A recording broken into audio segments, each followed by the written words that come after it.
want to talk about mics. I want to talk about the difference between the historical Shure SM58 and the Peavey. I think Peavey has two mics that I think are better than the SM58. I tried them both side by side. My opinion was I thought I got a better sound out of the Peavey unit. You know, was it twice as good? No. Was it better? Yes. And then I've got the Peavey UHF wireless mic system. It's a good unit. It's a real good unit. But the Shure wireless mic system is a great unit. But I've got the Peavey unit now that came in a couple of weeks ago, and it's at least a third less, and I think it sounds better too. So tell us your experience with the different mics. Have you ever used the Shure mics? All I've ever used are Shure mics. Since the first day I started playing, they're just the industry standard, I guess you could say. They're the snap-on tools of the music industry. And I even repped Shure for a very long time. I have nothing but respect for Shure. I have 4 SM58s, 4 SM57s in my little mic bag that I carry around for shows. My son and I do a lot of acoustic shows on weekends, so we're both using 58s. When I got my mic bag from Peavey, I had a system set up in the dining area, and I was able to just sit there and just, didn't change settings. I would just pop one off and pop another one on, check, 1, 2. Hey, come you get my kid over there, hey, sing a little bit, whatever, we messed with them.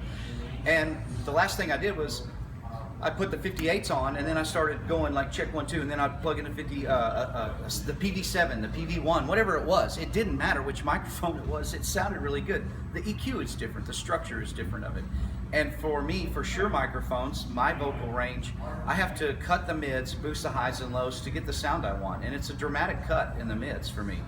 And then with the Peavey mics, I'm using a 44 and a 50 right now. I mean, I don't even take the Shures out. I've got Peaveys in my bag. I thought the 50 was a really good fit for me.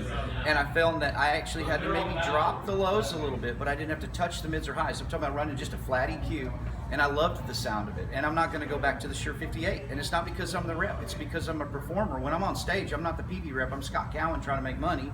And for me, my vocals sounded clearer, better. I had just a natural timbre. My voice was still present, but the boost of the bass made me feel more ballsy, was the word I would have to use for it, versus having to cut all that out of there and twist around knobs. That's not taking anything away from the SM58, but I know if I was out to buy microphones, I could buy 2 very, very good quality PVM 50s or 44s for about the same money as one SM58, and they come with a bag, a clip, a cable, etc. So I've got everything I need right there, right in the bag. Have you been using them long enough to determine if they're as durable as the SM58? I mean, what, 6 months or so? You know, and we don't play every weekend, but we do probably 5 or 6 acoustic shows a month. I haven't dropped them, I haven't thrown them, but you know, I would have to say, I did see the 7-story drop challenge that Shure did on their microphone. I don't know what would happen to a Peavey if we did that. We need to test that and find out. We need to find a good high point and drop it. But I think they're as durable as any microphone on the market, and they definitely sound good. And for the money, I think you're getting a very quality microphone, and I'm not disappointed at all. So better quality and cheaper price. Yes. I like those two things a lot. Those are great features where I'm from. Absolutely. Okay, thanks. You're welcome.